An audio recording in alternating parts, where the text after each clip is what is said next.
do we make sure? Go. How you Red dot. Just keep watching. Alright, what's your name? Jason Maddox. What's your DJ name? Lord.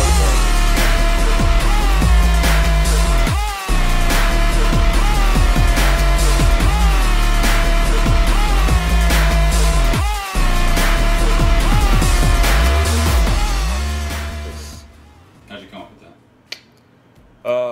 At this point, it's been so long. It started off as a joke, I believe, in like 9th or 10th grade. I don't even remember the context of it, to be honest. People ask me all that all the time, and I probably should just make up an answer, but I don't have one. Yeah, I think 10th grade is when I bought turntables, and that's when I started DJing officially. Did it get you into it, or you just... Nah, at that time there was no DJs in Jacksonville. There's probably like 2 or 3 like relevant like hip hop DJs at the time. I got into DJing through just watching the Zoo skate video called Mixtape. There's a part where this dude Rock Rada, he's probably one of my more influential DJs, was in it. And but I got into DJing for turntablism, like scratching, beat juggling, everything like that. It wasn't until like 3 years after I started DJing that I actually met another DJ. You know, one of my friends who was from Chicago, lived here, now lives in Chicago again. We would just go to the store and just smash through like CDs and just listen to them. And we'd always try to find the ones with cuts on it, like scratches on it. So I was into DJing, but it wasn't that I wanted to be a DJ until the Z-York video. It was a while before people knew who I was and started booking me. It's a lot different now. A lot of kids might hear it and go like, oh, that's crazy. Because it was probably 6-7 years into DJing before I actually DJ'd things. But that was like the norm back then.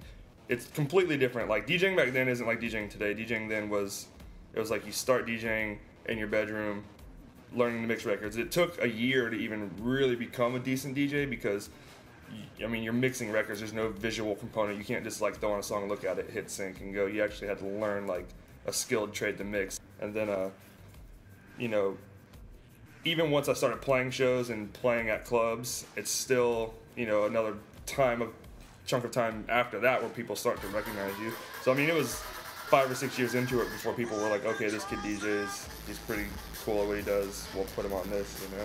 I mean, I'd probably opened for 50 rap shows over, you know, 10 years. I played like all the Wiz Khalifa shows, you know, like all the Mac Miller shows, the Stevie Aoki Dasick show in Greensboro. Played a CMJ show in New York, which was really cool. Had like Cool Kids on it and Rai Rai. Moby's band actually played, which is pretty funny. I did a lot of rap shows, man. Like underground hip hop is kind of like what I came up into, like from early on in high school, and that whole era of music isn't as relevant now as it was in the late 90s, early 2000s. But Wilmington used to have a stream of shows, so there was like 4 or 5 a month that were coming in that were really good, like out of state known hip hop acts. Now there's like 1 every 4 months, but I used to play the majority of those. We hit you off with the underground.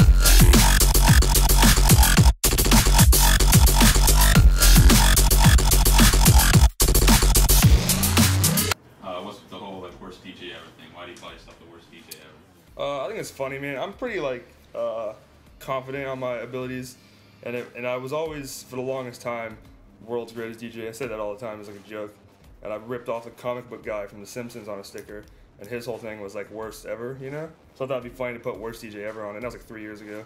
So ever since I did that, I've just been like running with it. So I switched from saying like greatest DJ ever, like world's best DJ. I just was like, all right, whatever. Now it's time for worst DJ ever. And it's just become a thing that's pretty funny because it's completely untrue. Yeah.